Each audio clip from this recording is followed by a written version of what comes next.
welcome everyone to this virtual seminar and discussion, Future-Proofing the Direct Materials Supply Chain, Modern Tools and Tips for Spend Optimization and Supply Risk Management.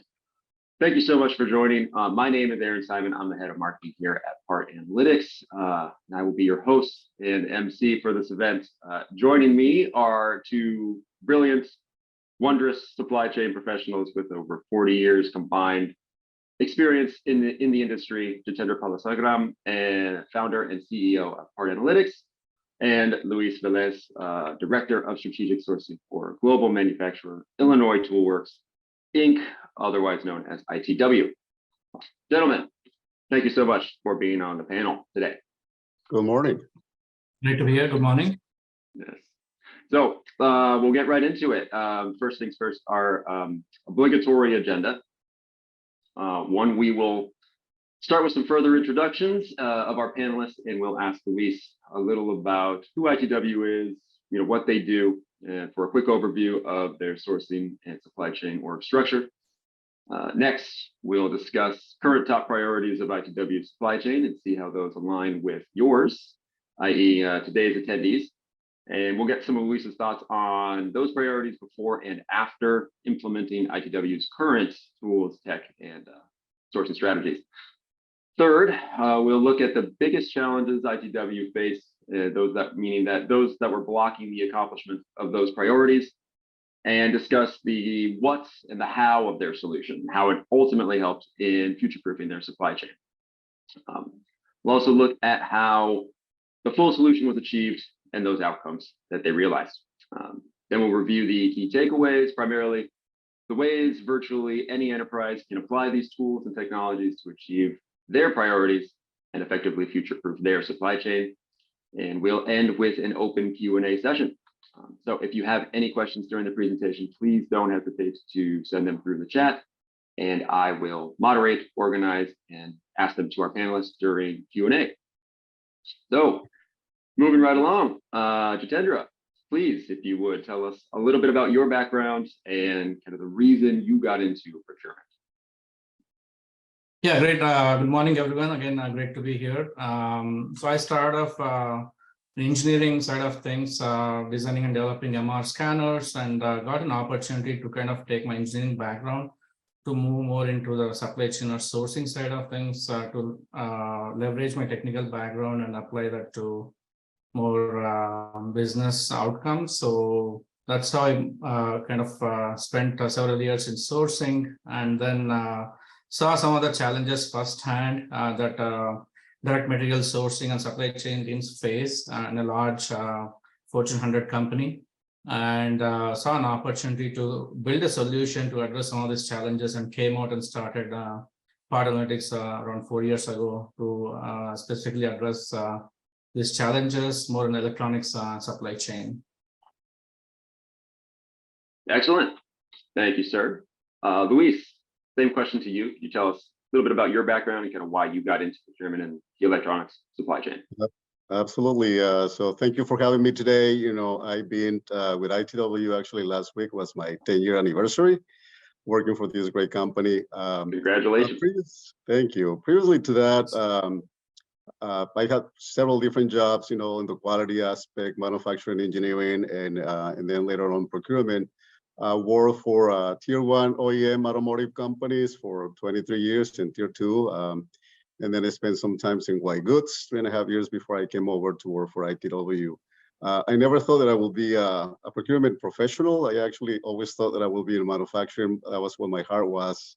Back in 1995, that's some of the jobs that I was having prior to that. In 95, I was challenged to see, what the procurement side and supply chain will be for me, and that's when I started my career on sourcing. So it's been 28 years that I have spent in this area, and I obviously liked it a lot, and I continue to focus on procurement and supply chain challenges. Excellent. Wow. That's a long time. All right. So yeah, can you tell us a little bit more about ITW now? So ITW is headquartered in Chicago. It started in 1912, so 111 years of history. Initially started as a company focused on metal cutting tools and move over to manufacture a lot of industrial consumables and specialty equipment. Something that is very unique about ITW is a very decentralized organization. We have 7 segments that I'll talk a little bit about that. We operate in about 52 countries, 43,000 employees, and one of the things that we strive on is more than 10,000 patents. And ITW has been always focused on resolving customer pain points. So those are the solutions that we work around to help our customers to succeed. So that's ITW in a nutshell. So we have 7 segments, very evenly distributed. I'm the segment director for welding. I have other counterparts that manage the other segments.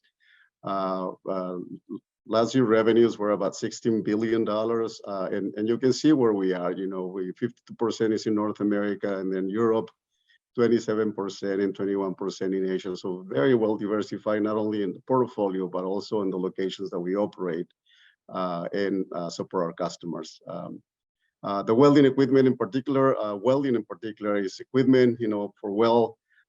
We operate in different market segments and also the consumables that come along with that.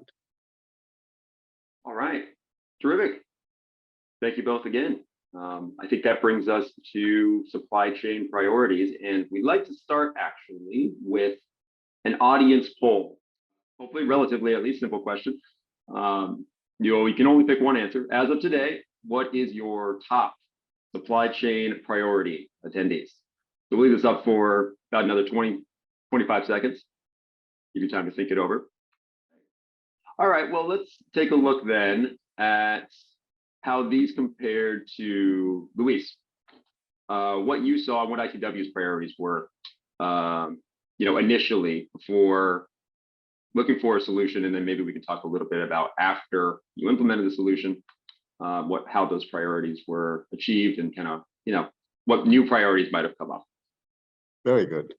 Well, I'm not totally surprised about the results that we got through the survey. Supply continuity and risk management, I think, has been in the mind of many of the procurement professionals. Not only from 2019, that we all were faced with the pandemic, a totally new challenge for procurement professionals and companies that we need to put a lot of different process and teams in place to manage through that year. And then follow through, supply constraints that we all were dealing with, whether it was transportation, ocean freight and containers were in shortage, and also, the availability, especially of electronic components, right? So we can think about the demand of electronics in general in semiconductors. We can think of automotive, plants being shut down because of the lack of semiconductors. The lack of capacity to support other type of commodities. So I'm not surprised that continuity and risk management was an issue. And then you add some of the issues tied to geopolitical concerns, right? Whether it's China or Taiwan or the war in Ukraine and Russia, those have added to the risk and the concerns of any company. So when I look at the priorities that I have, delivery value has always been the #1 goal that we have here. And that not necessarily just cost savings, but it is how do we work and strengthen our partnership with our suppliers so that we are the customer of choice. We focus on continuous improvement with them, right? And kind of make sure that we continue to be delivering excellence to our customers. So delivery value, it always ties to customer excellency. Continuity of supply, that was my #2 priority. We spent, as I said, 2.5 years going through these. And electronics was a particular big challenge. And, I can go through other issues that we were having, whether it's resins, for the lack of certain like fire retardants or other specific, silicons and adhesives. But electronics was really a challenge that we struggled with. And obviously we're looking out for solutions to be able to assist our teams and our plans to be more effective about manage some of those challenges. And with that came a lot of the inflation. We all, when the cost of all the raw materials going up, whether it's steel or resins or copper, aluminum, and I can go on and on with all the different commodities. And so right now we're focused on mitigating some of that cost that we experienced last year. As we see some of the costs easing down a little bit, And so we focus on that area. The other thing that we're very committed to, that is a priority for the company and is supported by our executives, is the growth diverse spend. We want to make sure that we do business with companies that reflect the face of our customers as well. And we also want to make sure that we contribute back to the communities that we operate in different states, right? So we focus on diverse groups, whether it's the African American community in Illinois. We want to make sure that we provide access to those businesses and other type of diverse businesses. And then the second, being a very decentralized organization, sometimes it becomes a little bit more of a challenge to make sure that we find the synergies across the enterprise. So one of the things that we're working very hard about is where do we have those opportunities and those synergies that we can collaborate across the segments. We may not be buying exactly the same things, but we certainly participate and work with many of the same suppliers. So there's got to be some of the scale that is recognized. And so we got to look for those opportunities on that. So those are kind of the 5 priorities that I'm dealing with and that we focus on today. Yeah, that's great. I think, and kind of like you said, Luis, it aligns with what the survey results came out as well, right? Obviously, continuity of supply and mitigating inflation or cost reduction is kind of still at the top, along with for large OEMs, decentralized organizations like ITW, leveraging that scale is important, but there's some challenges that come with that, right, with the decentralized structure. So maybe we can, Aaron, jump into the next one, talk about some of the challenges as a next topic. Sure. Yes, I think it's a perfect segue. Yeah. Okay. So next topic would be business challenges. Rather, what's hindering kind of the progress or accomplishment of those priorities, right? And what's that actually doing to the business? So Jithendra, I'll let you kind of start off on these problems and their impacts, and then Luis, feel free to jump in where appropriate. Yeah, in terms of broader, what we have seen when we started the company, or even with our some of our customers and prospects we talk to, right? OEMs, product OEMs, the big challenge is sourcing teams have to work with different tools, right? Whether it's ERP systems, PLM systems, spreadsheets, data is all over the place. It's there, but it's not in one place.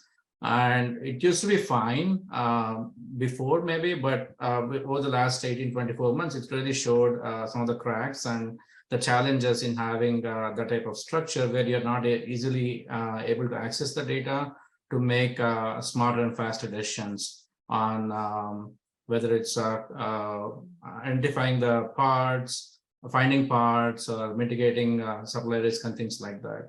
So that's a big issue for OEMs that we come across, that we talk to every day, is this lack of centralized source of information for sourcing teams. They spend majority of the time trying to collect this data from different sources. The other piece is for OEMs, the challenge is a lot of the spend is outsourced, like manufacturing is outsourced to tier 1 suppliers. So they kind of lose that visibility into component or part level insights on risk, spend, savings opportunities. Again, majority of that is maybe asking tier 1 suppliers to submit costed bill of materials so you can consolidate that to get a view of your total spend and things like that. But again, that's very manual process through emails and spreadsheets. That creates a lot of challenges where you're talking about tens of thousands of parts sometimes, and being able to track all of that in spreadsheets is really challenging. And this leads to the impacts on like not being able to meet customer demands, which I think I'm sure Luis will kind of talk about that. I'm sure most of the sourcing teams or sourcing leaders have seen the inflation, where they have to go buy parts from brokers, other types of sources, because authorized distributors didn't have the parts. And a loss of productivity and leaving money on the table. That's a big thing, because again, you have all this high value talent spending time in manipulating spreadsheets versus thinking about what are the strategic priorities, how do you build relationships with tier 2 suppliers to get better leverage and things like that. So at a high level, these are some of the challenges that we see, and like to hear Luis's view on this as well, problems and business impact that they saw from this. Oh, absolutely, Jithendra. You kind of hit on the key elements, that we were struggling with when I started looking out for a solution that can help our teams to be more effective. We have everybody concentrated, obviously, and keep the plants running, looking out for parts in a lot of different locations, right? So we had multiple people just searching constantly for components, and once they will find the component, by the time that we issue the PO, the components were gone, right? So we were fighting against everybody looking for the same parts, all the industries, and it was very difficult. And when you think about not having complete visibility of your bill of materials, we manufacture in-house, PCBAs, but we also have multiple CMs, contract manufacturers that build boards for us, and not having the visibility of what they need, where they may be facing some of the challenges, and the extension of the lead times that we saw, right? Microcontrollers going from 16 to 24 to 50 to 70 weeks, lead time, something that I haven't seen in my 20 years of history on procurement electronics. So it was a very challenging market, and we needed to have a solution that can help us to simplify, get better visibility on availability of parts, be more expeditious about going after and securing those components that everybody was looking at the same time. Again, we lost a lot of productivity at that time, not having that visibility, and I was looking out for solutions, and that's when we start talking about part analytics, and we saw that as an opportunity for us to streamline the process and really have complete visibility of what we're buying, who's buying it, and where we could potentially have gaps, right? So we were able to do some more predicting activity, right, and just be reactionary all the time. So that was very useful. Excellent. I think that brings us actually to outcomes. Yeah, and maybe Aaron can also expand a little bit more around use case around Luis, like if you could expand a little bit around the CBOM collection process, how it was before, and how did the solution help in terms of digitizing some of that to get that visibility, and analyzing the CBOMs and things like that. Yeah. So, in the past, we obviously were doing some of the work by using Excel, as you pointed out on the problems, right? We have a lot of different databases, very complex and large spreadsheets that we were tracking all the CBOMs. We have multiple assemblies, multiple divisions procuring from different sources, different CMs. And by the time, our systems, our internal system where we keep track of the bill of materials, were not necessarily connected as to where the parts were being made, right? So we lost that transition, that connectivity there. And so by partnering with Part Analytics, we were able to ingest all the bill of materials, the CBOMs that we have with all our CMs and our internal division. And then we have the whole visibility of where the parts were used, where there were duplicates of the same component, where were we buying those parts from. So having that on a tool where can create a simplified version of dashboards that you have a very quick snapshots of where the things are and where you may have issues was a great advantage, that we were able to gain by using Part Analytics. And so that process is not being automated, right? So as we go and launch new programs, new products, our CMs, our contract manufacturers will be able to automatically upload those bill of materials into our tool, Part Analytics. We have the visibility. We will be able to look at costs, right? And also just look at the other potential risks, whether we're single source or sole source on the part, whether the lead times, if we're launching a new program and the lead times had extended, that's going to have an impact in terms of when is that we can get to market. Are there any other activities or actions we can take to mitigate some of that risk? We also look at the life cycle of the parts. One of the eye openings that I have, in some of the reports that we always produce with the use of Part Analytics is some of the parts that are so old that we're using today, right? So now we are engaging with engineering, with our partners, looking out for opportunities to, make sure that we have a plan in place as those parts will become end of life or phased out, then we have a plan to redesign those in the new generation. So there's a lot of benefit, with life cycle of the parts, single source or sole source risk that we can identify early on, and also identify the costs, right? So as we launching or developing a new program, we have visibility of what that module should cost, and be able to look for, if we're not meeting our targets, we got to go back to the drawing board and figure out a way to mitigate some of that cost. Yeah, those are really some great points in terms of the importance of shift left or moving to upstream, right, to design process. Like as engineers are designing products, making sure they have the information they need to pick the right parts, right? And also the other critical things, also making sure they are working with preferred suppliers from sourcing standpoint, right? Because once a design decision is made, it's really hard to change it, right? And typically that's a challenge where by the time sourcing gets involved or procurement gets involved, it's too late. The suppliers are already picked, right? So having that visibility to early in the NPI, new product development process, so that you can influence and make sure the right suppliers are getting selected on the right parts, and be able to collaborate easily with engineering teams and even suppliers, right, early in the process to address some of the risks upfront in the design. So those are really some great points. And yeah, maybe you can go into, as Karen, you mentioned about the outcomes. So next one.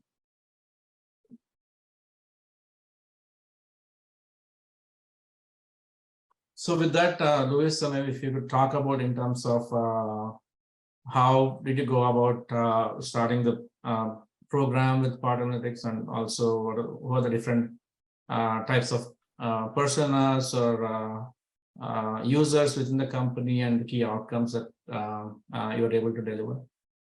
Yeah, well, obviously, the way that we look at things in tools, there's got to be a return on investment, right? So I got to be able to prove out that any solution that we're looking for is going to not only help us alleviate the issue, but is going to have an ROI that is acceptable for the company.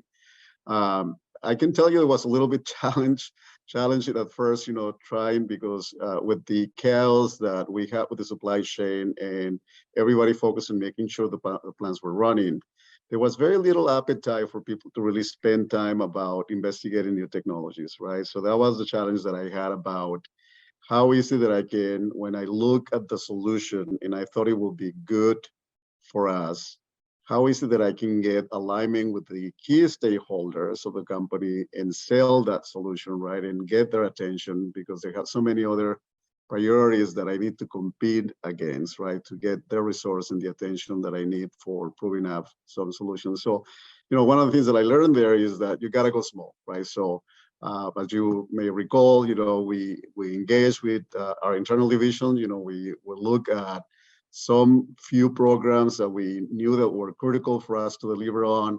And we start looking and playing with the tool and see, okay, what opportunities do we see, and how is it that we can leverage this tool to get off of some of the challenges that we were faced with, right? So at that time, as our internal division supporting, multiple 3-4 divisions of finished products, equipment products, they were having challenges with delivering to those divisions because of the shortages. We have a tremendous amount of different parts that were short, and we had very little visibility as to where the parts were available, right? What inventory was available. And as I indicated earlier, by the time that we found something through the different public websites that you have there for chasing electronics to brokers, the parts were gone, right? And the cost was exponential, right? We were paying 10 or 20x in some cases for some of these parts. It was ridiculous, the amount of money that they were asking for, but in that constrained market, that's what happens, right? Everybody is the best bidder is going to get those parts. So we started small, and we started demonstrating some of the value of the tool with having some of that visibility. And then we had some quick wins, right? So that was the selling point to say, okay, we'll look in these programs.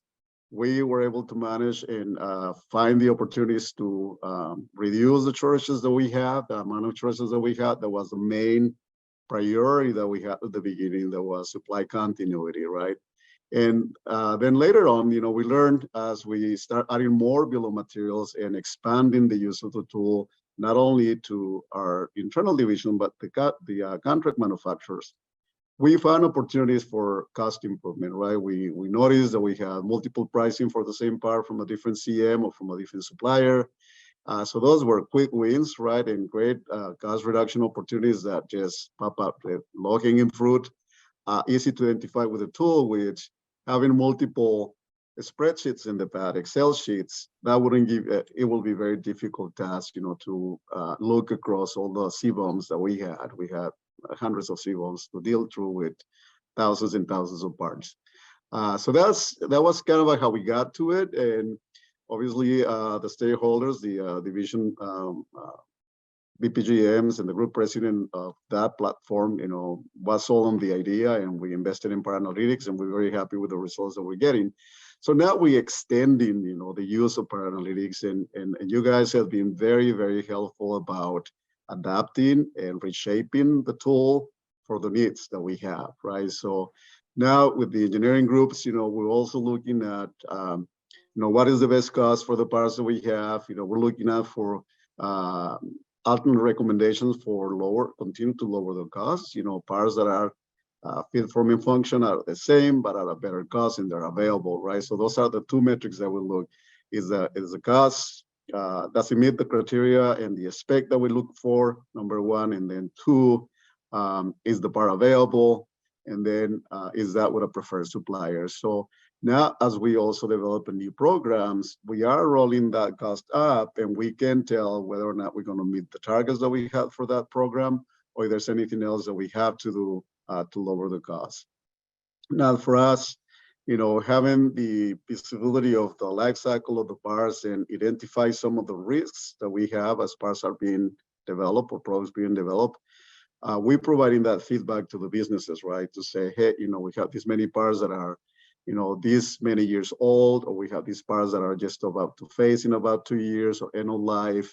Or also we have components where they may have a risk because they're sole source or single source, right? So what is the alternative? We may not be able to address immediately in that design, but those are things that we can keep in perspective as we develop new plans, new products, but also have a risk mitigation plan in the event something may happen to a supplier. And I can tell you, we had experienced some of those issues where, cyber attacks are becoming a new thing, a new challenge for all the companies that we got to be very careful about. And so we have had some issues that way, and we already have a plan in place to mitigate potentially when we are sole source.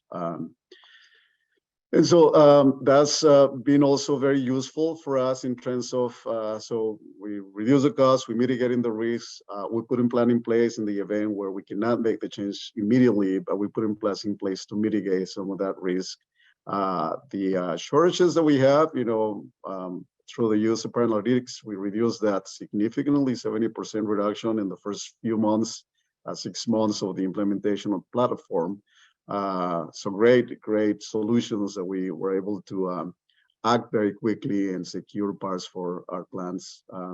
So that's now, one of the things that I have and we continue to talk about is how do we use this tool for now that we have all the CBOMs in one location, what other opportunities we have for optimizing, the part selection to make sure that we align with best preferred suppliers, that we have best cost, and then also reduce the number of the parts that we have in place, right? So there may be, because we are a decentralized organization, some of these designs come independently, right? So there's some areas that we collaborate, and obviously we're going through a modular architecture. So we're simplifying some of the designs, but there are still some opportunities. So now that we have these parts in one place, we can look at the specs and we can look for options for us to further reduce the number of components that we use that meet our needs, design needs. So great opportunities, use that as the as I call it, component library, where we can help engineering to say, okay, these parts have a life cycle that you can pick from. We have a supply agreement with these suppliers. They're preferred in our view. We have good commercial terms. You're good to go with these parts. Or this one, you got to be careful, right? Because they're going to be phased out in 2 years. Or they're going to be end of life or obsolete. So what is the plan for us to mitigate that challenge? So having that information, it has been great, right? So now engineering is very happy, and some of the inputs that we providing to them and collaborating with them, where in the past it was a lot more difficult to be able to do that. Yeah, those are really some great points, Luis, in terms of the key activities, different teams leveraging or planning to leverage the platform. And the other key also, I think maybe if you could expand a little bit around like what do you mean by like leveraging ITW scale, right? Could you talk a little bit about that, how it is today, and the plan in terms of once you have the spend consolidated on one platform, then having those conversations with whether it's tier 2 distributors, component OEMs. Yeah, so yeah, absolutely. You know, I said we start small, and now obviously the success that we had with the launch of this platform, this tool in welding, I have shared that with my colleagues. So one of the things that we're expanding, there's the other group, you know, food equipment group already is part of Paralytics. So we're getting that aggregate spend, not only from welding, but also from the food equipment group. I'm talking to another counterpart of mine on test and measurements and electronics. They're also very interesting. You know, they're just going through a transition, but eventually we'll hope that we can put all that spend as well, and so that we can leverage the scale of ITW. And so our intent is that once that we have the visibility for the enterprise, then we can sit down with the tier 2, the tier 1 suppliers and say, hey, you know, what is it that you can do for me differently that we have today? Because in the past, all the relationship was going through the CMs, right? So a portion of that, in our case, you know, we were negotiating directly with the distributors or the OEM suppliers for the products that we built internally, but the rest was through the CM. So we didn't have that clear visibility. Now we have that visibility of what the cost should be, right? So knowing that up front, then we can sit down at the table, not only directly with the distributors and OEMs, but also along with the CMs, our partners, to talk about the aggregate spend of ITW, right? And how can we leverage that and get a better, more favorable terms, you know, for our from our suppliers.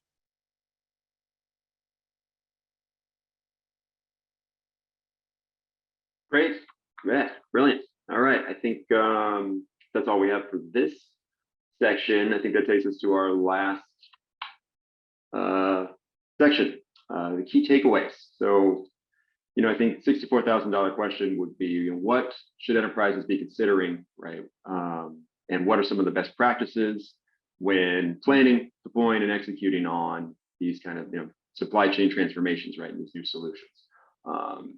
Jithendra, I'll kind of let you start off with your thoughts, and then Luis, I'll let you chime in where appropriate. Sure. Yeah, I think this is a great time, I guess, in terms of there's a saying like, don't let a crisis go to waste, right? So now one of the historically the challenge has been procurement or sourcing, not having a seat at the table. But now with the last 18, 24 months, the events that happened, now you have a seat at the table. Now you leverage that, use that, think strategic, deploy new technology or tools to really get that visibility into your supply chain, whether it's tier 2 or below level, and being able to provide that, deliver value to your stakeholders, internal stakeholders. So there's a great time to do that. And the other key piece also is don't think of this as like, I think like Luis mentioned, right? Small steps or baby steps, right? I don't need to deploy like a $10 million solution and it takes 3 years to implement, right? There's a lot of opportunities available to work with small and nimble players or partners that can really help you and your teams get up and running in days or weeks and deliver quick wins or value, and then expand from there, right? Like Luis mentioned, right? Sourcing, procurement, you always kind of look at it from business standpoint, ROI, and even the key stakeholders within the business, right? To make the business case. So having that quick wins really helps you to make that business case internally and then expand upon that, right? Don't just look at short term, have a vision, long-term strategic plan, and then have this tactical plan to execute on that. So I would say high level, the key is really explore options beyond the traditional large players.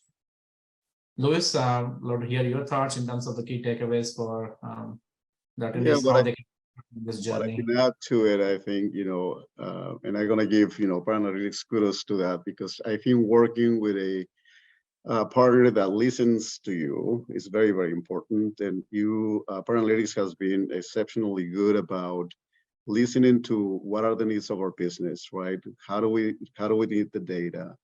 Where do we need to focus on? What are some of the issues that we're trying to resolve? And you have been very flexible to adapt and help us, to adapt our business needs to our processes, right? Whether it's by developing templates to ingest a significant amount of data, sitting down with us to see how is it that we can tackle more holistically the shortages, that we dealt with, looking out for opportunities beyond the initial need that we have for this tool, which is now, new product development, and what is the cost looking like? Are we going to have any challenges to get to market on the time that we think that we need to get to market because the lead times are too long? So that's been very important. One of the takeaways about partnering with you is we partnered with the right partner to deal through these issues. I think helping our folks, our teams, giving them the tools that makes their job easier, you kind of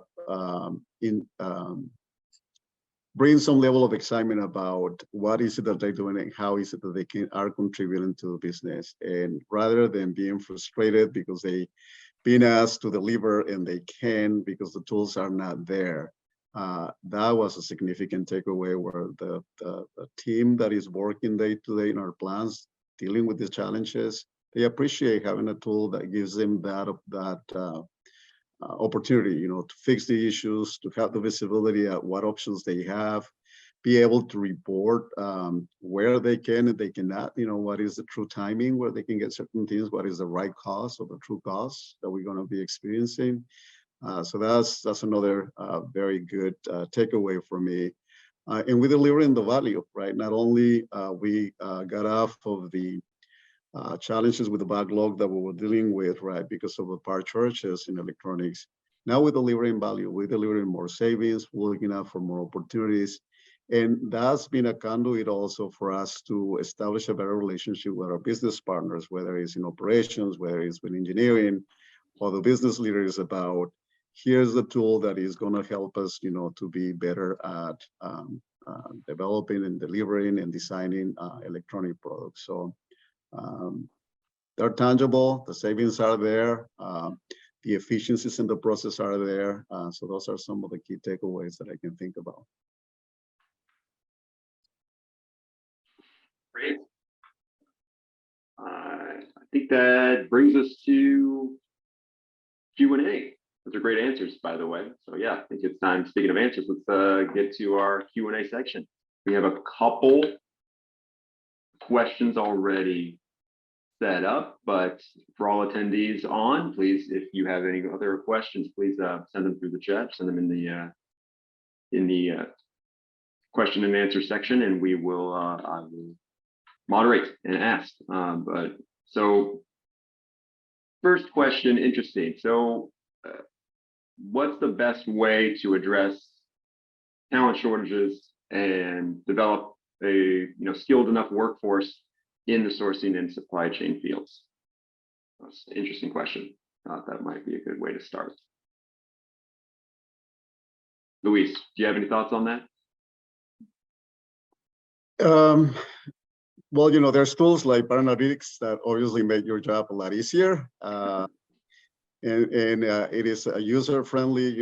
I'm not a computer savvy per se, but I was able to really get into the dashboards and get some of the answers that I was looking for when we were experimenting at the beginning of the tool. So providing your teams with the right tools, I think it is the way of not only be efficient, but also to secure, the workforce. People that go to companies that help help them to do their job more effectively, I think they're going to be staying a lot longer with you than if they don't feel that they have the support.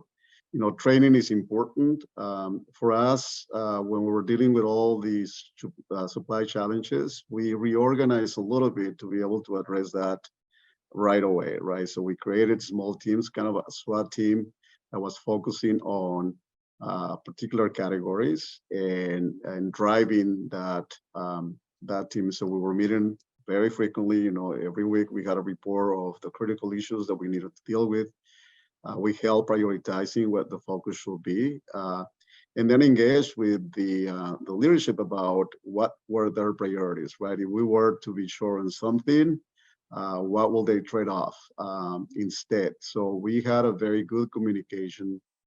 We also increased the frequency that we were communicating with our suppliers, right? Because we, in some cases, have seasonality demand. We need to make sure that we were upfront with our suppliers to give them exactly what we needed, and give them all the time to go and procure components. So I think in times where we are to deal with another supply constraint challenge, I think that's a very good way of organizing, creating a SWAT team.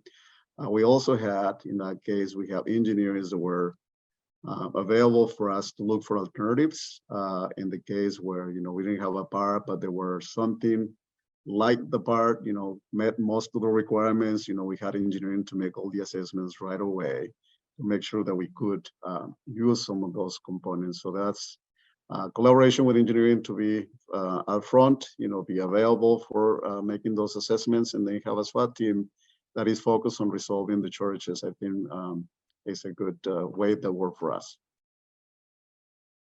Great answer. Thank you. Okay, last question we have lined up right now. Regarding supply chain sustainability, what are some best practices for promoting ethical sourcing and reducing your environmental impact? I guess go ahead. We're tackling that from different fronts. We obviously have a supplier code of conduct that we expect suppliers to comply with. They have to sign off every time that we, establish a business relationship with the supplier.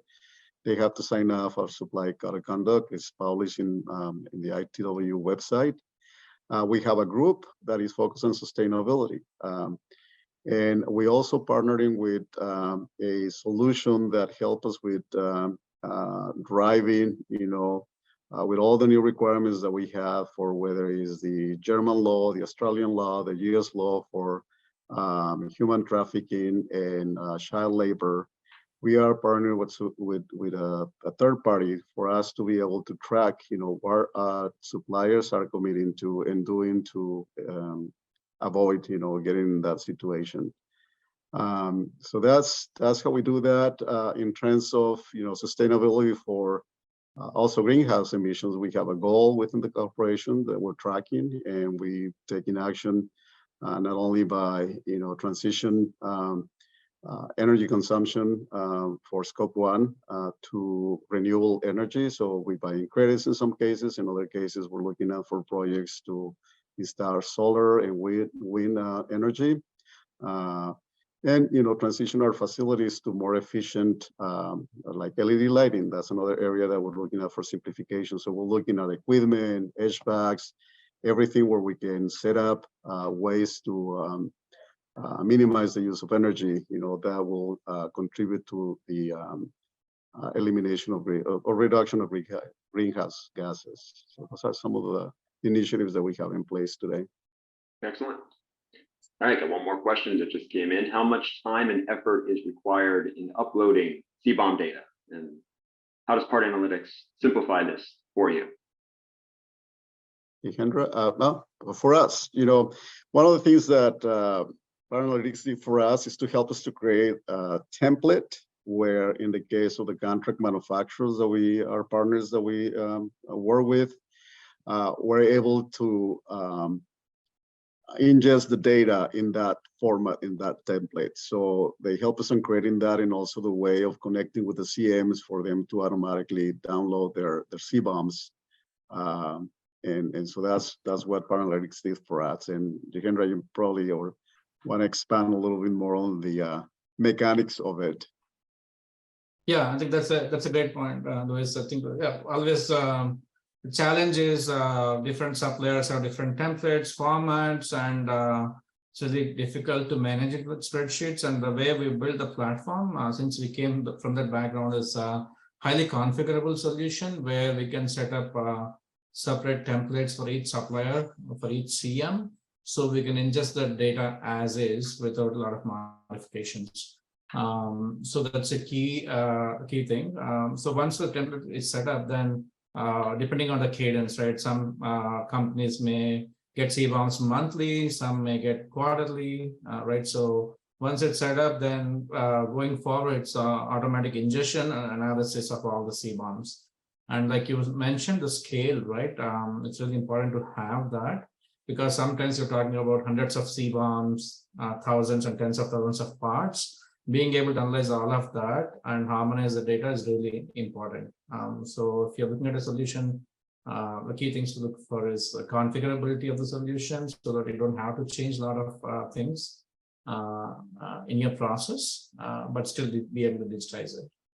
Yeah, I can say, today, probably initially as we figured out and align on what the template should look like and what data we were looking for, it was maybe a little slow process, but now we have 100% of the CBOMs in the database. So it's been phenomenal. Definitely. Excellent. Well, I think that's all the questions we have. So I think that brings us to the end of the session. Thank you all again to our attendees, and thank you, panelists, Jithendra and Luis. Attendees, we will be posting this webinar on partanalytics.com, and we will send you all an update once it is live, so you can watch it anytime, anywhere you need. But for now, have an excellent rest of your day, and look out for more virtual sessions coming from Part Analytics soon. Looks like there's some couple of more Q&A questions came up, or yes, hold on one second. so, Just now. sure this, Yes, we did. Wow, just came in. Okay. Mentioned identify cost savings. What are some best practices around realizing these savings, and what are other results that you can speak to? Luis. So for us, and I think that I mentioned that at the beginning of the webinar, there were the easy button, right? So we look across all the bill of materials that we have, and we realize that same part number, maybe same supplier, different costs, right? Because one CM versus the other one, or internal, we have different pricing for the same part. So that was the easy savings, that we realized because we got the data in one place, right? That we could look across. So that was the number one step that we did, and there were significant savings that we were able to achieve there. The second part is where you have same part, different supplier. You have an alternate supplier. There's no validation required because it meets all the specs criteria, right? So it's just a different supplier that is within the vendor list, approval vendor list that we had provided to the CMs. So that was also a very easy button to say, instead of supplier A, you should go to supplier B that is in the approved vendor list. So no validation, no approvals required, just make the switch, realize those savings. The third level of savings that may require a little bit more work and collaboration with engineering is where you have a part that it is fit, form, and function the same as the one that you have in the vendor list, approved vendor list, but may require for engineering to take a look and see if all the specs are met, right? And so that one could take a little bit of a longer time and requires engineering input, whether, it's a change, the parts that are missing of the specification are not critical, we should go ahead and go up and implement, or no, we should go ahead and do a trial run and test whether or not it meets our product specification. So that's the third level of, savings that we can realize. But again, number one and number two, they're kind of a very easy. And once you have the data in one location, you can see the opportunities pretty quickly.